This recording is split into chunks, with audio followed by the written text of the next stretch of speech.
দেশের লোকের অবস্থা যতদিন পরিবর্তন করে ততদিন আমিও নিজে অত বিলাসিতা পছন্দ করি না আর কি।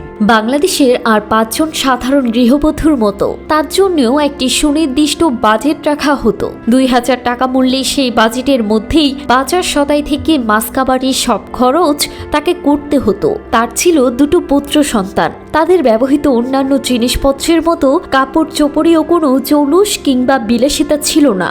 আমার এই শার্টটাই আব্বুর ছিল আগে। 2টো প্যান্ট ছোট করে বানিয়ে দিয়েছিল। তোর আব্বার প্যান্ট ছোট করে বানিয়ে দিয়েছে।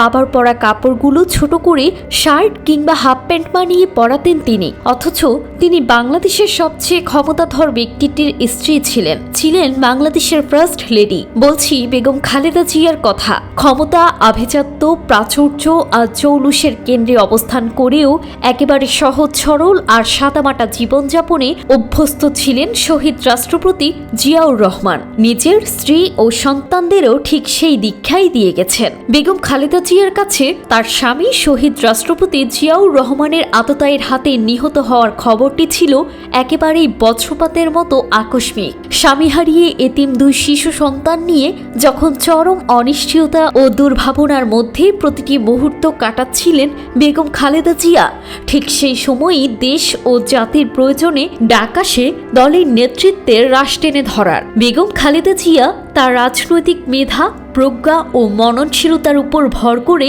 দীর্ঘ 4 দশকেরও বেশি সময় বিএনপিকে নেতৃত্ব দিয়েছেন। 3 বার বাংলাদেশকে নেতৃত্ব দেওয়ার সুখময় অভিজ্ঞতা যেন খালেদা জিয়ার ঝুলিতে আছে। ঠিক তেমনি 2 বার মহান জাতীয় সংসদের বিরোধী দলীয় নেতার আসনকেও অলংকৃত করেছেন তিনি। 4.5 বছর ধরে বিএনপি ক্ষমতায় নেই, কিন্তু আমরা সরকারে থাকতে আমাদের বিরুদ্ধে নানা রকম অপপ্রচার হয়েছে।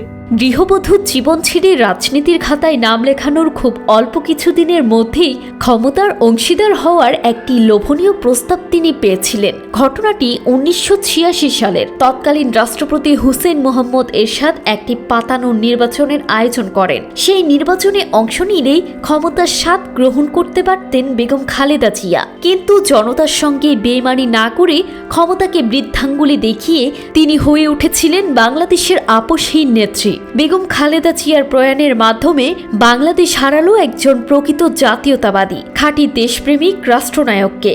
বাংলাদেশের জনগণ হারালো তাদের প্রাণের নেতাকে। ওপারে শান্তিতে থাকুন বাঙালির প্রাণের নেতা বেগম খালেদা জিয়া। জান্নাতুল তাহসিন, ডেস্ক রিপোর্ট, সকালবেলা।